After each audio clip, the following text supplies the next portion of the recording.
Welcome to the HCI family of podcasts. We're your source for personal, professional, and organizational growth and development. We share our own original research, explore industry trends, and interview executives and thought leaders from across the globe. Join us for practitioner-oriented content around all things leadership, HR, talent management, organizational development, and change management. Maximize your personal and organizational potential with the HCI family of podcasts. Jess Ringgenberg, welcome to the conversation today. Thank you so very much for having me. I appreciate it. It is a pleasure to be with you. Where are you joining us from? Dallas, Texas, and I'm loving the Boston. The New England area is one of my favorite parts of the country. Yeah, so I'm actually south of Salt Lake City in Utah, but I'm wearing, in honor of the new Happy Gilmore movie, I'm wearing my Boston jersey, so with Gilmore on the back. Great celebration gear. I love it. I'm a sucker for nostalgia. So when that came out, I watched it the first day on Netflix, and it was wonderful. So yeah, I mean, go to your home, golf ball. Are you too good for your home? that's right. Well, I'm just so excited to chat with you. Great to have you joining us from Dallas. Today we're going to be talking about career stagnation and identity shifts and how we can navigate all of that. I think this is a super important topic, especially given how rapidly things are shifting. The landscape is changing, and our footing, is being challenged each and every day almost, it seems like. And so now is the time. If you feel yourself stagnating, you want to make sure that you're relevant, and you want to make sure that you get out of that stuck place, and being able to think about who we are and why, we have the identity that we have and where we want to go. It is a really, really important reflective exercise. So we're going to try to explore and unpack all of this as we chat together today. As we get started, I wanted to share Jess's bio with everybody. Jess Ringgenberg is a researcher, Fortune 500 biotech leader, and mother of two with deep expertise at the intersection of caregiving, strategy, leadership, and advocacy. She's the founder and CEO of ELIXR, a workforce advisory firm on a mission to make caregivers in the workplace impossible to ignore, turning a hidden risk into a driver for retention, performance, and growth. I could go on. There's so many awesome things. We can talk a little bit about the science of modern motherhood, which I know is a huge thing that you're working on. But anything you would like to highlight by way of your background, personal context before we dive on it? Yeah, I appreciate the overview. You mentioned career stagnation, so I really look forward to discussing what motherhood and caregiving and parenthood looks like in the workforce today in 2025. But at ELIXR, we have a really big mission, and that's just to turn this hidden caregiver risk inside of the workplaces and employers into a measurable outcome, and really understanding and underscoring that 8 out of the 10 employees in the workforce are caregiving in some way. And you mentioned the Science of Modern Motherhood, which is our national research study we facilitated last year, testing hypothesis and my own lived experience. And I really think our conversation is probably going to go 1,000 different directions. And I look forward to learning and getting to know you as well. Background-wise, I climbed the corporate ladder inside of the rare disease space. So commercialized and worked on strategy for these first-in-class biologic medications for patients that don't even have the language to explain the disease that they have. There's no diagnosis codes that exist. And on the physician side, hospital systems and clinicians don't have protocols or medications to treat them. And so in the middle is this magic that happened in these first-in-class drugs to market. And my own lived experience as a mother in the workplace really kind of tested, what does advocacy mean for me? And more importantly, what does the solution look like? So that's my background, that's my why, and I'm super excited to chat. Awesome. And I will state the obvious, but obviously I am not a mother. But I am a father. I have 6 children, and I've, as you said, 8 out of 10 are caregivers, either to children or maybe an adult dependent who needs additional assistance, or a parent, an elderly parent. Like, there's so many different forms that this can take. And it's like the vast majority of folks. So you may think, oh, they have young children, that's who we need to focus on. Maybe, but like there's lots of different forms that this takes, and it impacts so many different people. And so, I mean, anything that impacts 8 out of 10 like means it's something that you should just build into what you do, right? You nailed it. It's an everybody problem at that statistic, right? And you bring up a good point. It's so funny. We were asked about 6 months ago. The work we do in the workplace is very much research backed, insight sharing, consulting, and advising for their workforce of caregivers. And we're always asked, what does caregiving actually mean?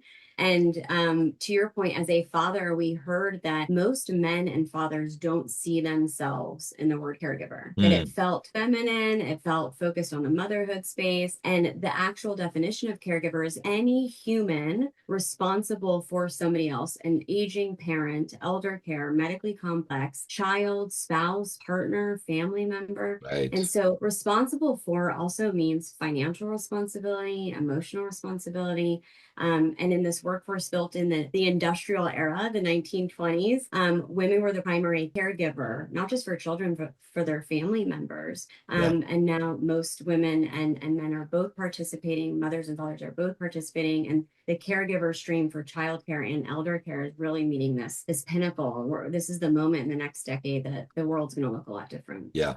And I do want to acknowledge research is pretty clear that women still disproportionately carry the burden, right?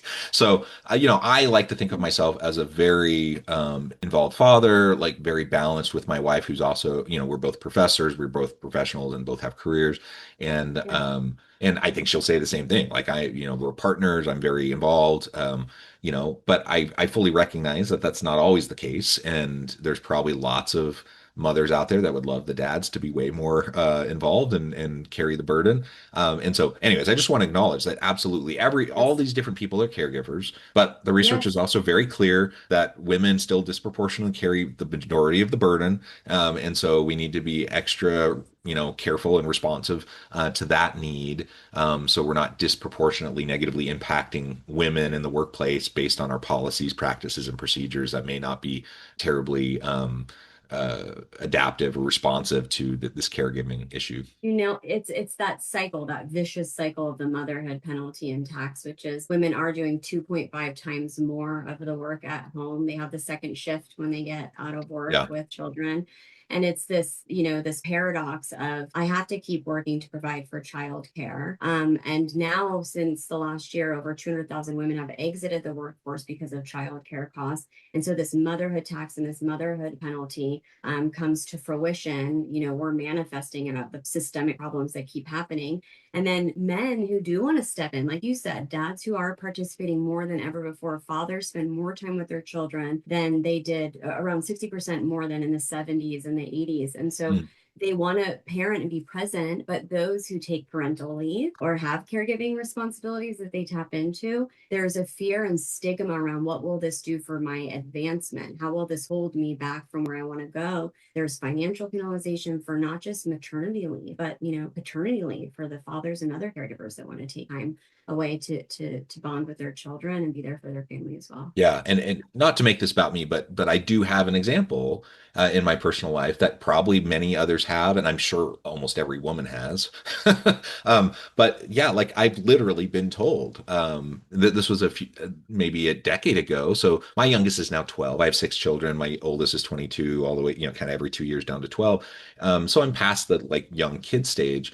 But 10 years ago, like I had a whole bunch of young kids, right? And I was flat out told, hey, you're the most qualified, but you're too much of a family man to be involved in this position, to have this position. Like they literally told me that out loud. And I was like, well, why would you say that? I mean, there's a whole bunch of other reasons why you could choose somebody else. But I'm like, have I ever not performed? Are you actually concerned that I wouldn't be able to do the job? They didn't say that. They just said, you're too much of a family man.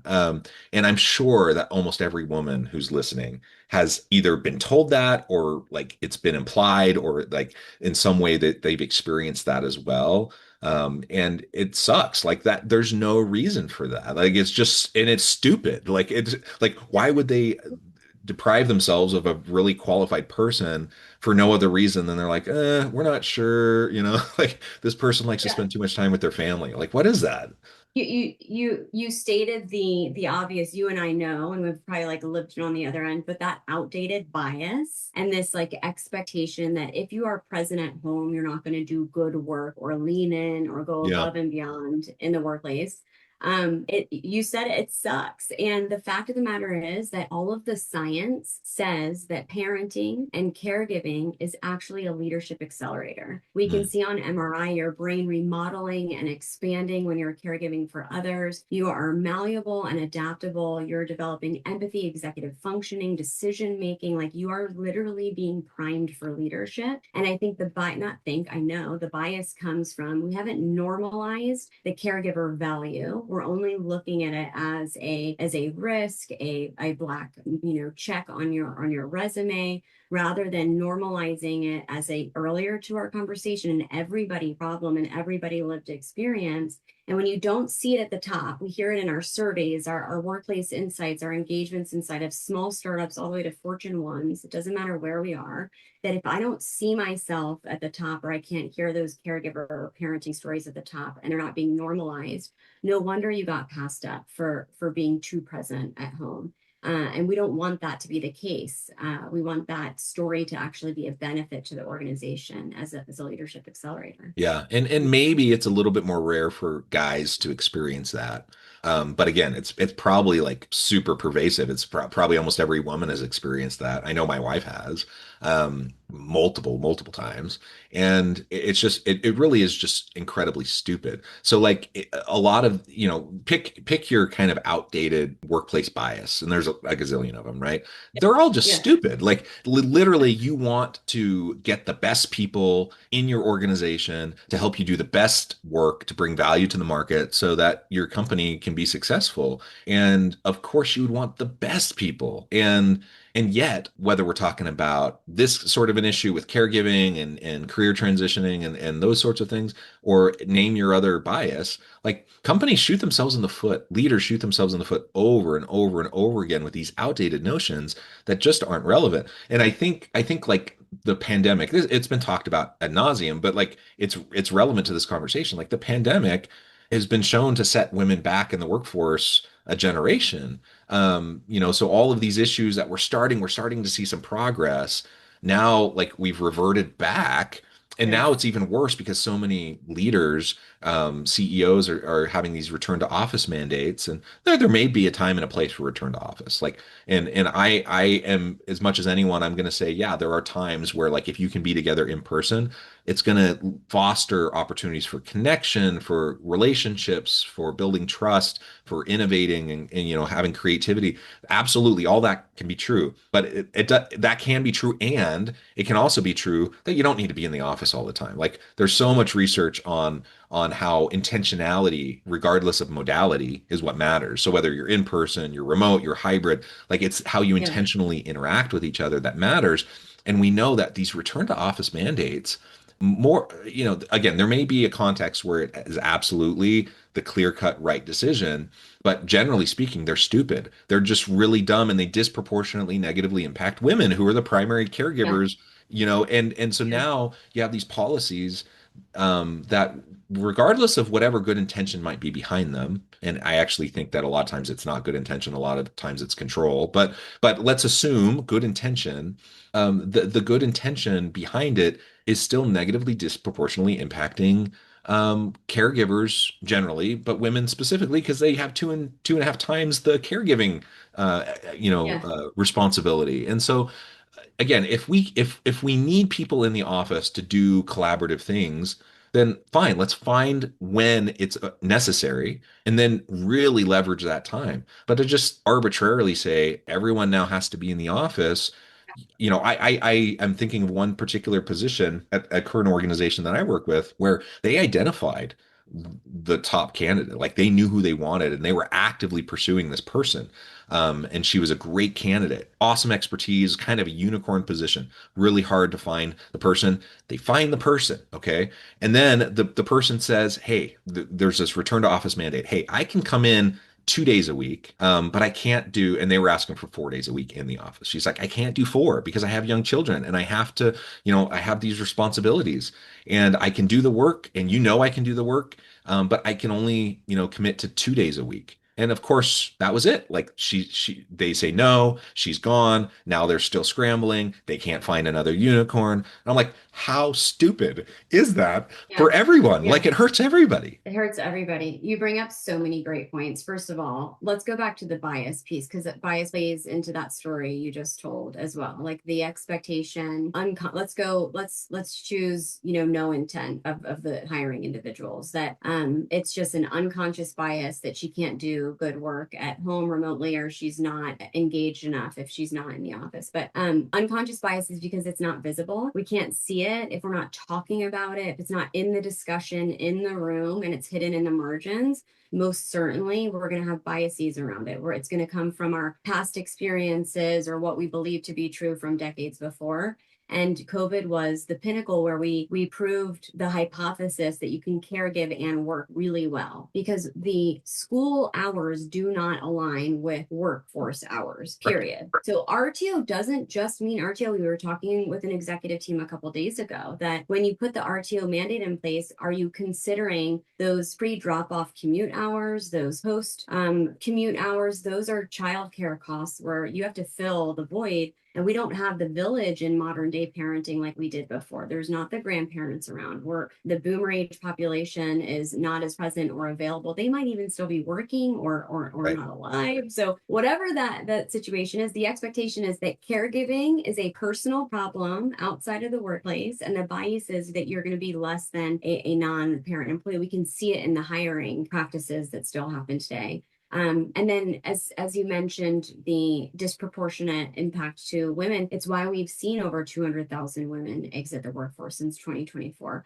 Somebody has to stay And that's, home, by the way, that's right? after the huge The exodus of RTO women from the mandate. workforce during COVID, right? Oh, yes, absolutely. They all came back. And then you can look at when the RTO mandates, there's a great graph. I think it was Pew. There's a great graph as soon as RTO mandates really became sticky, you can see the exiting decline. And we're losing all the gains we saw in gender pay equality as well. And then on the flip side, that means that those fathers are now going to carry the financial burden of single income families. And with the cost of groceries and living today, we need both parents participating in the workforce. So when caregiving is invisible and not valued, then of course you're not going to hire that unicorn. You're going to hire somebody else that can be there 4 days a week. And it's a disservice to your organization. It's a disservice to your business.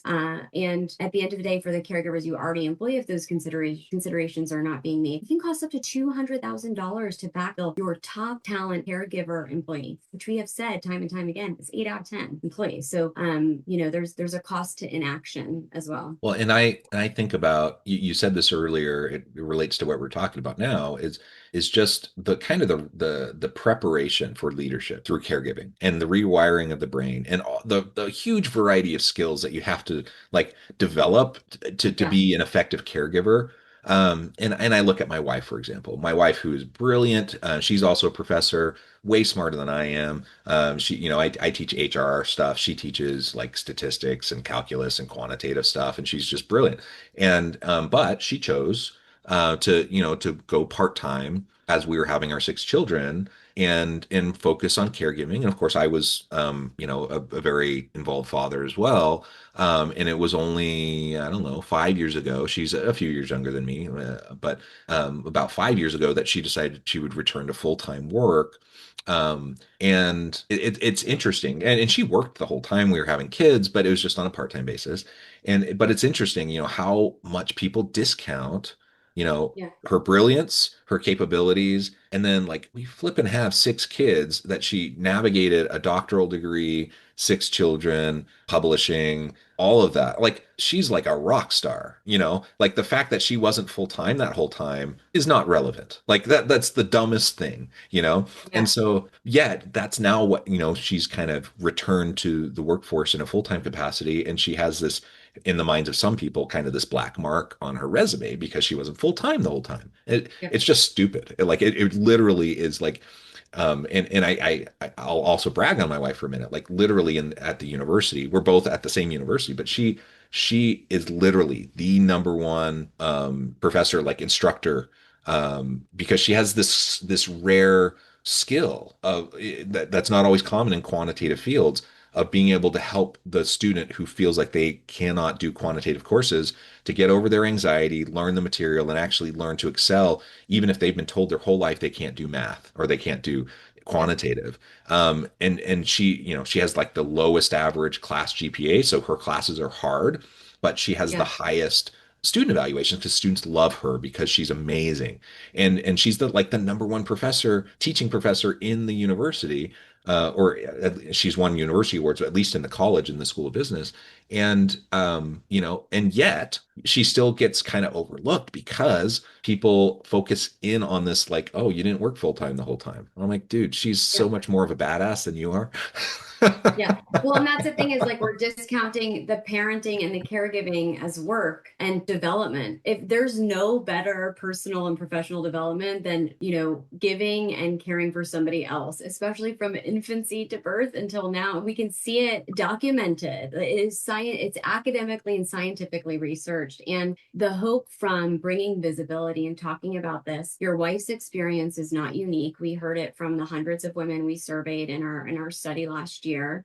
And for that, those who decide to leave and then return, if it's not valued and understood as a benefit, as that leadership accelerator, then the hiring manager and the HR teams, they're going to pass over that unicorn top talent that most certainly should be at the top of the list. And we heard that parenthood. We talk about parental leave and early parenthood. That's where the conversation lives, and it misses out on the continuum of care and parenting. It is a not never ending cycle. And so yes, the cliff of care and risk is for that return to work, that new mom, that new dad, that early career parent. But there's also the longest phase of navigation, which we call middle motherhood or evolution. And it's those individuals that are navigating ages 3 to 17, and they have significant career stagnation. They can't get back into the workforce. And then in the later stages, they navigate ageism. Those women who have adult children now who have left their homes and they have institutional knowledge. They are your bench of senior executive leadership, but they're passed over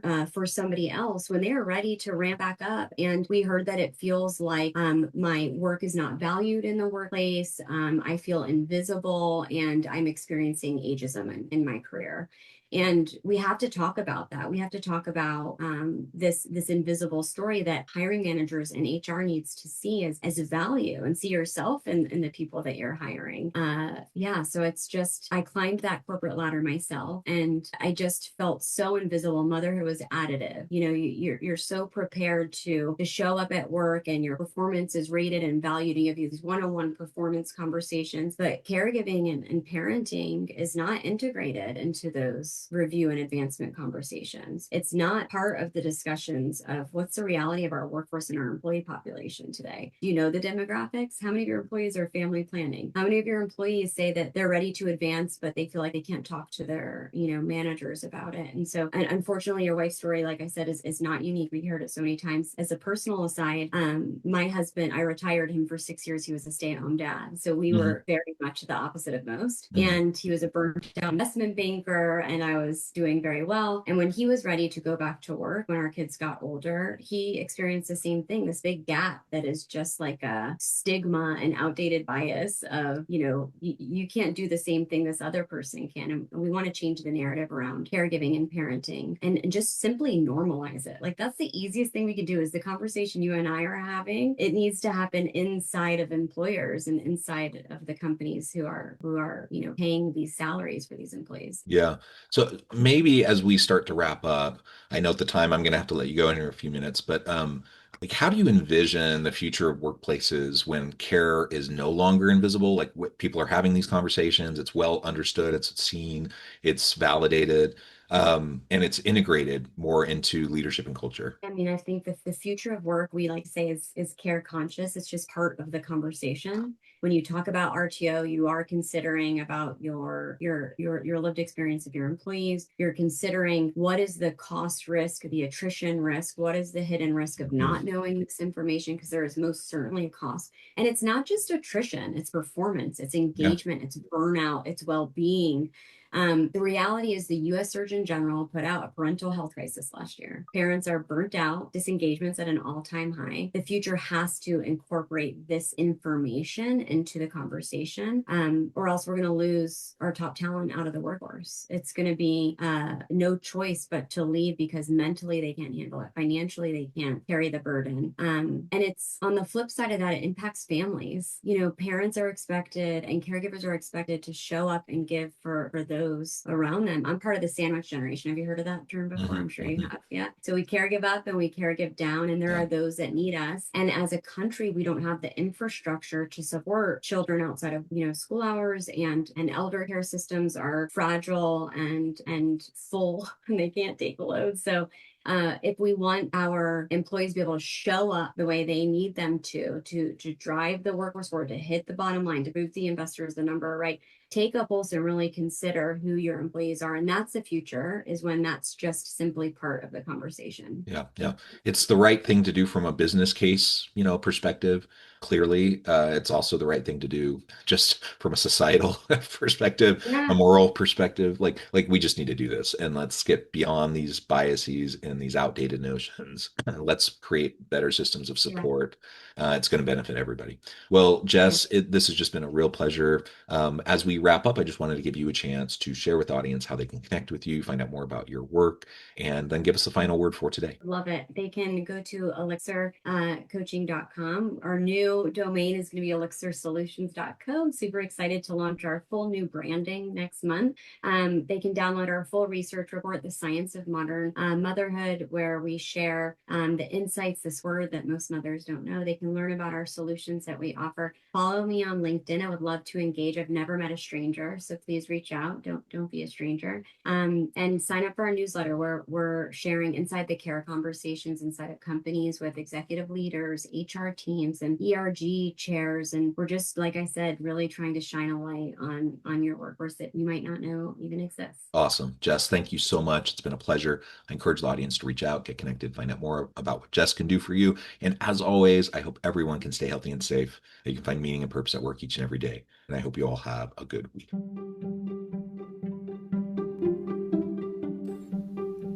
Thanks for joining us for this episode of the podcast. We hope you stay healthy and safe, and please join us again soon.